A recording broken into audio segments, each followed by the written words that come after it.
Be brave. Do not let your hearts be troubled. Trust in God.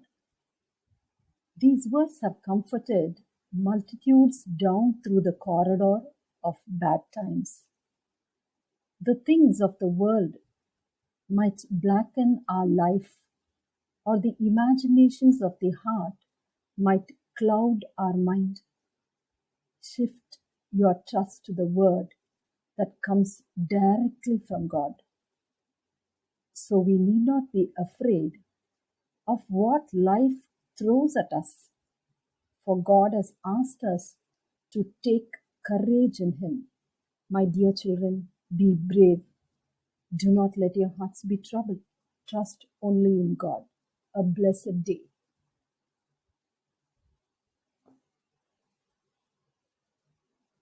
We have just started with the first chapter, Introduction to Macroeconomics.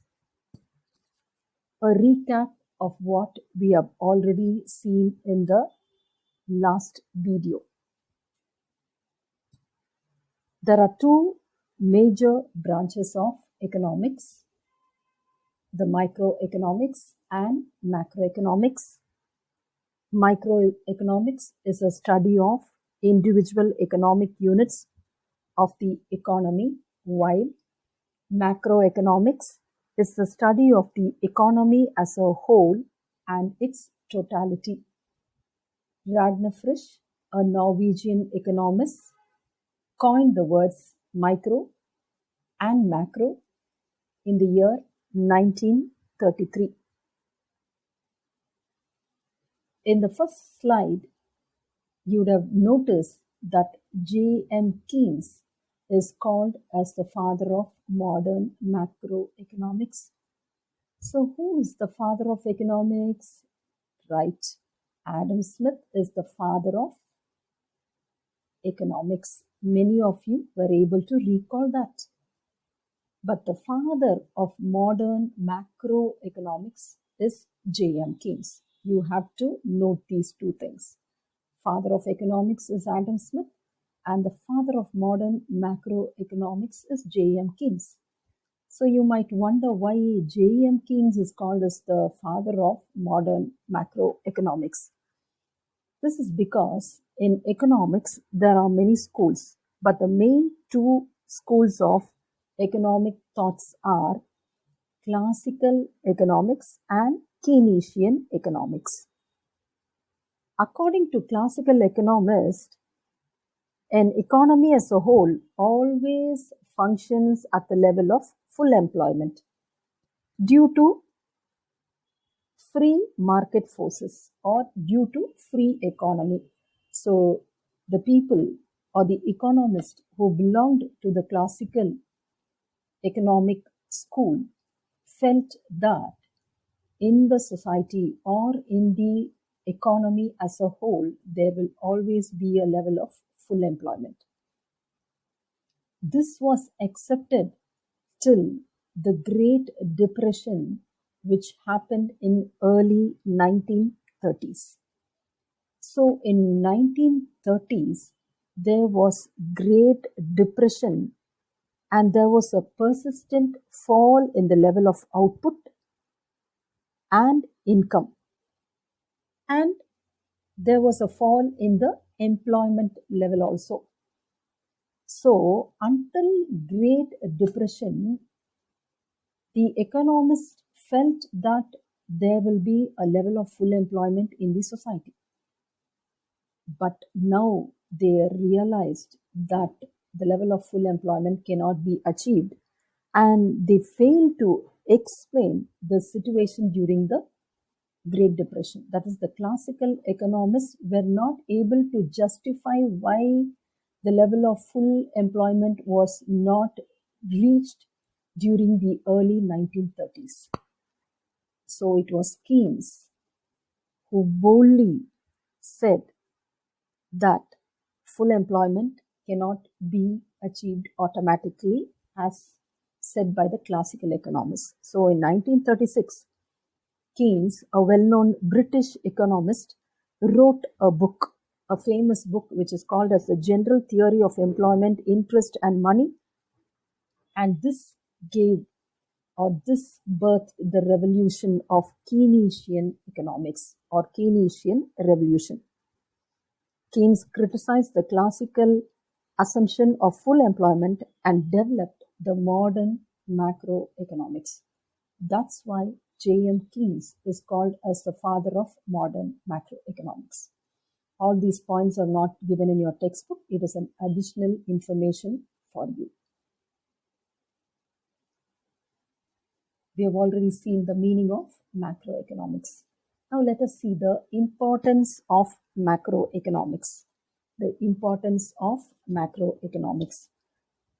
Macroeconomics describes how the economy as a whole functions and how the level of national income and employment is determined. So macroeconomics helps us to understand the functioning of the economy at the aggregate level. Aggregate level means whole economy. It helps us to understand the full or the whole economy, the totality of the economy. That is only called as aggregate level. The first point, to understand the functioning of the economy at the aggregate level. Second one, it helps us to understand the future problems. It not only helps us to understand the present problem, but also the future. Future means it is going to happen. It hasn't happened now. That is only called as future problems. And to evolve precautionary measures. So அந்த problem வர்றதுக்கு முன்னாலேயே என்ன problem வரலாம், இந்த ப்ராப்ளம்ல இருந்து நம்ம எப்படி விடுபடலாம், that is only called as precautionary. முன்கூட்டியே அதுக்குரிய தீர்மானங்களை எடுக்க உதவி செய்கிறது. Understanding the future problems and to evolve precautionary measures. So I just want to explain this, or for your better understanding, I will give an example. So people or the doctors are talking about the third wave, COVID-19 third wave, July-ல வரலாம் அப்படின்லாம் சொல்லிட்டு இருக்காங்க. So that is the future problem. So what is the precautionary measure taken by the government? They are asking the people to take vaccinations. They have hospitals-ல நிறைய beds create பண்ணிருக்காங்க. Oxygen supply நிறைய store பண்ணி வச்சிருக்காங்க. So this is only called as a precautionary measure. So the government is expecting maybe in July or August there will be a third wave of COVID-19. So they have taken the precautionary measures well in advance. So macroeconomics helps us to understand the future problems and to evolve precautionary measures. Third one, macroeconomics provides ample opportunities to use scientific investigation. So what do you mean by scientific investigation? In economics, we also use statistics, which we have already seen in standard 11. Statistics, what is statistics? It is the collecting the data, compiling the data, then analyzing the data and giving proper results. Okay, so this is only called as scientific investigation. So scientific investigation involves identifying a problem, gathering data, then having hypothesis, testing the hypothesis, and analyzing the hypothesis and giving the results. So macroeconomics gives us an opportunity to use scientific investigation. Next, macroeconomics helps to make meaningful comparison and analyze the economic indicators. So macroeconomics helps to make meaningful comparison and analyzes the economic indicators. So what do you mean by economic indicators? Economic indicators. Economic indicators are metric measures used to assess the economy of a country through the GDP, the employment, the level of employment and inflation. இது ஒரு example. இப்போ உன்னுடைய height எவ்வளோ அப்படின்னு கேட்டால் நீங்கள் என்ன சொல்வீங்க? 5 feet and 3 inches. உன் வெயிட் எவ்வளவு? You will give it in kgs, 40 kgs.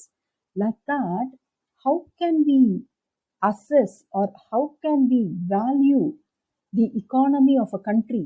அதை வேல்யூ பண்ணுறதுக்கு தான் we use economic indicators. What are the indicators? They are the gross domestic product, or they are the level of employment or inflation. ஒரு country எப்படிமா நல்லா grow ஆயிருக்கு, நல்லா develop ஆயிருக்குன்னு சொல்ல முடியும்? ஜிடிபி வந்து 8% இருக்கு, போன வருஷம் 6%, இந்த வருஷம் 8%. அப்போ India is growing, India is developing. போன வருஷம் 5, இந்த வருஷம் 4 அப்படின்னா என்ன அர்த்தம்? இந்தியா வந்து பின் நோக்கி போயிட்டு இருக்கு. ஸோ இந்த எக்கனாமிக் இண்டிகேட்டர்ஸ், எதெல்லாம் economic indicators? Gross domestic product or the national income, the level of employment, you can say even the literacy, inflation, all these are economic indicators. So with this economic indicators, we can make comparison with other countries. USA உடைய GDP வந்து 10 ஒரு இயருக்கு, India வந்து 6, பங்களாதேஷ் வந்து 2. So we are able to compare with other countries.